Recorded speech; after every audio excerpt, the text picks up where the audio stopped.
ओम शांति। आज 27 मई 2021 की साकार मुरली। आज बाबा ने कहा, मीठे बच्चे, अब विनाश का समय बहुत समीप है, इसलिए एक बाप से सच्ची प्रीत रखो, किसी देदारी से नहीं।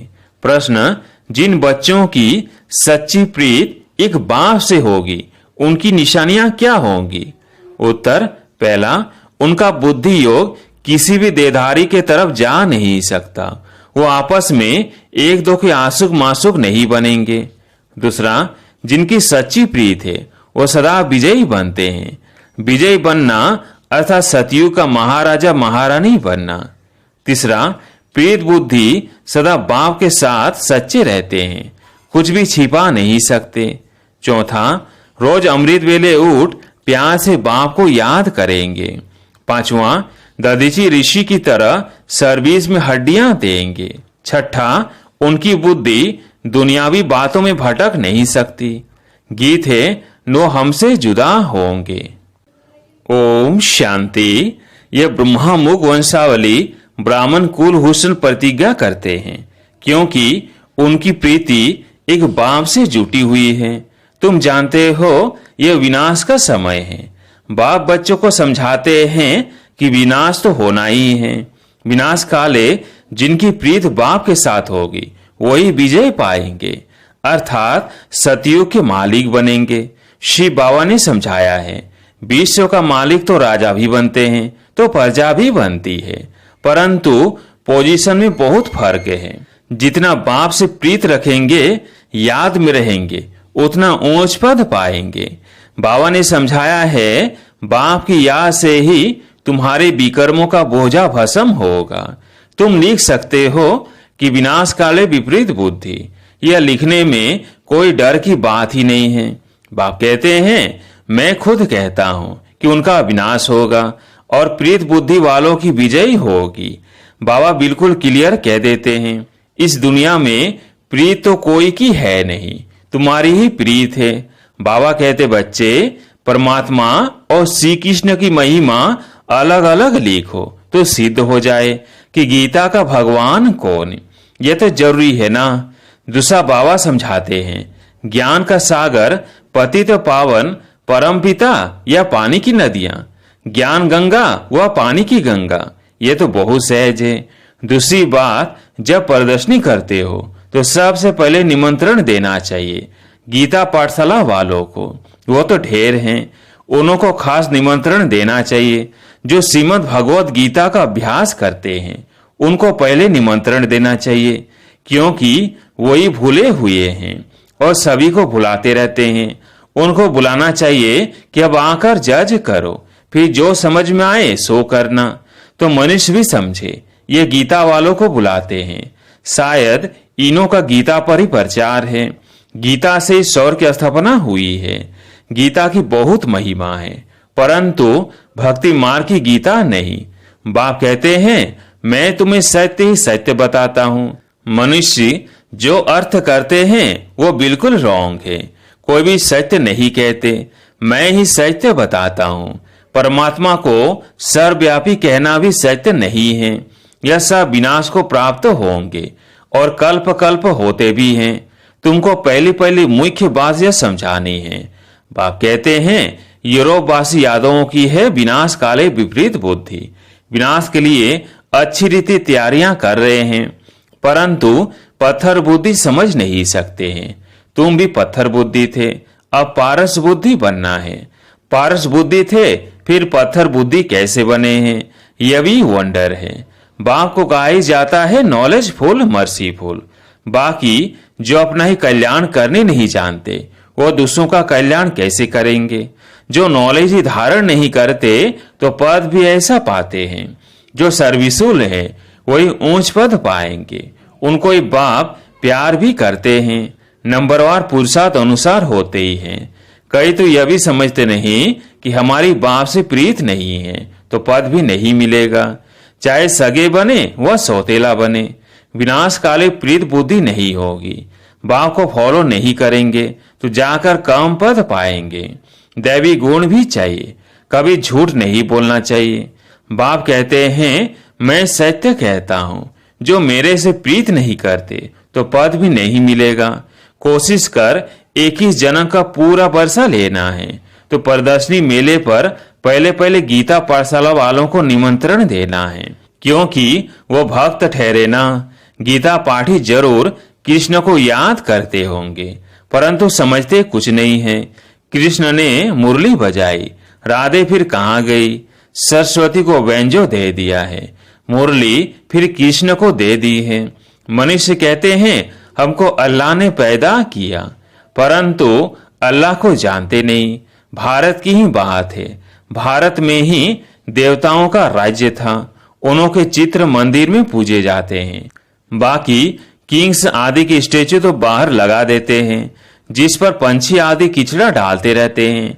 लक्ष्मी नारायण राधे कृष्ण आदि को कितना फर्स्ट क्लास जगह पर बिठाते हैं, उन्हों को महाराजा महारानी कहते हैं। किंग अंग्रेजी अक्षर है, कितना लाखों रुपया खर्च कर मंदिर बनाते हैं, क्योंकि वो महाराजा पवित्र थे। यथा राजा रानी तथा प्रजा सब पूज्य हैं, तुम ही पूज्य फिर पुजारी बनते हो। तो पहली बात है बाप को याद करो। बाप को याद करने का अभ्यास करने से धारणा होगी। एक के साथ प्रीत नहीं है तो फिर और साथ लग जाती है। ऐसी ऐसी बच्चियां हैं जो एक दो को इतना प्यार करती हैं जो शिव बाबा को भी इतना नहीं करती। शिव बाबा कहते हैं तुमको बुद्धि योग मेरे साथ लगाना है या एक दो में आशिक मासूक बन जाना है, फिर मेरे को बिल्कुल ही भूल जाते हैं। तुमको तो बुद्धि योग मेरे साथ जोड़ना है, इसमें मेहनत लगती है, बुद्धि टूटती ही नहीं है। शिव बाबा के बदले दिन रात एक दो को ही याद करते रहते हैं। बाबा नाम सुनाए तो टेटर बन जाते हैं, फिर गाली देने में भी देरी नहीं करते। इस बाबा को गाली दी तो शिव बाबा भी झट सुन लेगा। ब्रह्मा से नहीं पढ़े तो शिव बाबा से पढ़ न सके, ब्रह्मा बिगर तो शिव बाबा भी सुन न आ सके। इसलिए कहते हैं साकार से जाकर पूछो। कई अच्छे अच्छे बच्चे हैं जो साकार को मानते ही नहीं, समझते हैं ये तो पुरुषार्थी है। पुरुषार्थी तो सब हैं, परंतु तुमको फॉलो तो माँ बाप को ही करना है।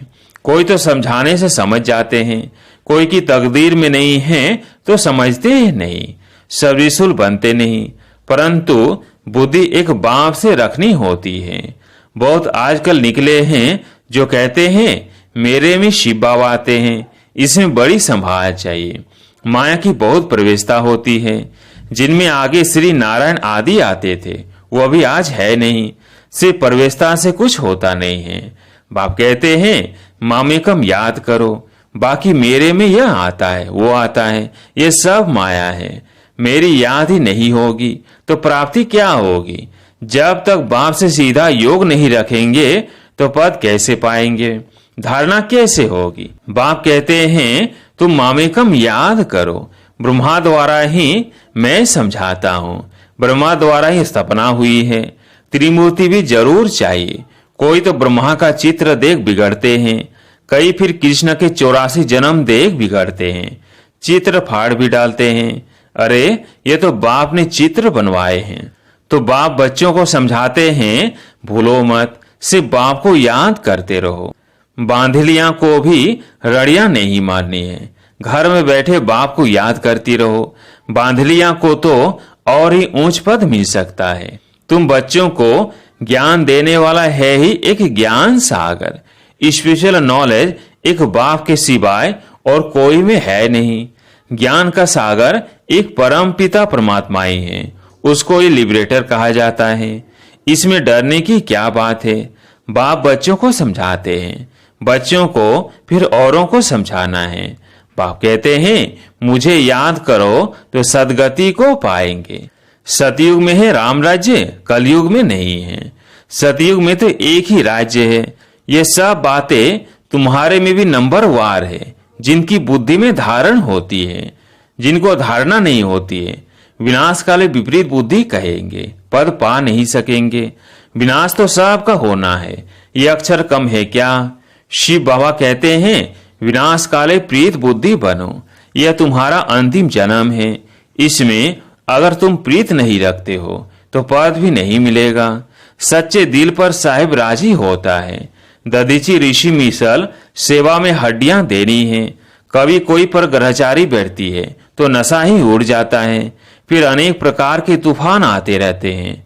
मुख से कहते इससे तो लौकिक के पास चले जाएं, यहाँ तो कोई मजा नहीं है। वहां तो नाटक बाइस्कोप आदि खूब है।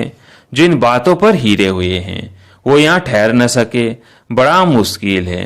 हाँ, पुरुषार्थ से ऊंच पद भी पा सकते हैं। खुशी में रहना चाहिए। बाबा खुद कहते हैं सुबह को उठकर नहीं बैठता हूं तो मजा ही नहीं आता है। लेटे रहने से कभी कभी झुटका आ जाएगा, उठकर बैठने से अच्छी पॉइंट से निकलती है, बड़ा मजा आता है। अभी बाकी थोड़े दिन हैं, हम विश्व की बादशाही ले रहे हैं। बाप से यह बैठ याद करे तो भी खुशी का पारा चढ़े। सुबह को चिंतन चलता है तो दिन को भी खुशी रहती है। अगर खुशी नहीं रहती तो जरूर बाप से प्रीत बुद्धि नहीं है। अमृत वेले एकांत अच्छी होती है। जितना बाप को याद करेंगे उतना खुशी का पारा चढ़ेगा। इस पढ़ाई में गराचारी बैठती है क्योंकि बाप को भूलते हैं। बाप से बरसा लेना है तो मनसा वाचा कर्मणा सर्विस करनी है। इस सर्विस में ही यह अंतिम जन्म व्यतीत करना है।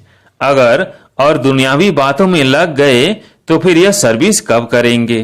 कल कल करते मर जाएंगे। बाप आई है स्वर्ग में ले जाने के लिए। यहाँ तो लड़ाई में कितने मरते हैं, कितनों को दुख होता होगा। वहां तो लड़ाई आदि होगी नहीं। ये सब पिछाड़ी के हैं, सब खत्म होने हैं। निधन के ऐसे मरेंगे। धनी के जो होंगे वो राज्य भाग्य पाएंगे। प्रदर्शनी में भी समझाना है कि हम अपनी कमाई से, अपने ही तन मन धन से अपना राज्य स्थापन कर रहे हैं। हम भीख नहीं मांगते हैं, जरूरत ही नहीं है। ढेर भाई बहन इकट्ठे होकर राजधानी स्थापन करते हैं। तुम करोड़ इकट्ठा कर अपना विनाश करते हो। हम पाई पाई इकट्ठा कर विश्व का मालिक बनते हैं। कितनी वंडरफुल बात है। अच्छा, मीठे मीठे सिकिलधे बच्चों प्रति माता पिता बाप दादा का याद प्यार और गुड मॉर्निंग। रूहानी बाप की रूहानी बच्चों को नमस्ते। हम रूहानी बच्चों की रूहानी बाप दादा को याद प्यार गुड मॉर्निंग नमस्ते नमस्ते। धारणा के लिए मुख्य सार। पहला पॉइंट, अमृत वेले एकांत में बैठ बाप को प्यार से याद करना है। दुनियावी बातों को छोड़ ईश्वरीय सेवा में लग जाना है। दूसरा पॉइंट, बाप से सच्ची दिल रखनी है। आपस में एक दो के आशुक मासुक नहीं बनना है। प्रीत एक बाप से जोड़नी है, देहधारियों से नहीं। आज प्यारी मीठे बाबा का वरदान, स्वार्थ शब्द के अर्थ को जान सदा एक रस स्थिति में स्थित होने वाले सहज पुरुषार्थी भव। स्वार्थ शब्द के अर्थ को जान सदा एक रस स्थिति में स्थित होने वाले सहज पुरुषार्थी भव। आजकल एक दो में जो लगाव है वो स्नेह से नहीं लेकिन स्वार्थ से है। स्वार्थ के कारण लगाव है और लगाव के कारण न्यारे नहीं बन सकते। इसलिए स्वार्थ शब्द के अर्थ में स्थित हो जाओ, अर्थात पहले 100 के रथ को स्वाहा करो। ये स्वार्थ गया तो न्यारे बन ही जाएंगे। इस एक शब्द के अर्थ को जानने से सदा एक के और एक रस बन जाएंगे। यही सहज पुरुषार्थ है। स्लोगन, फरिश्ता रूप में रहने से कोई भी विघन अपना प्रभाव डाल नहीं सकता। फरिश्ता रूप में रहने से कोई विघन अपना प्रभाव डाल नहीं सकता। अच्छा, ओम शांति।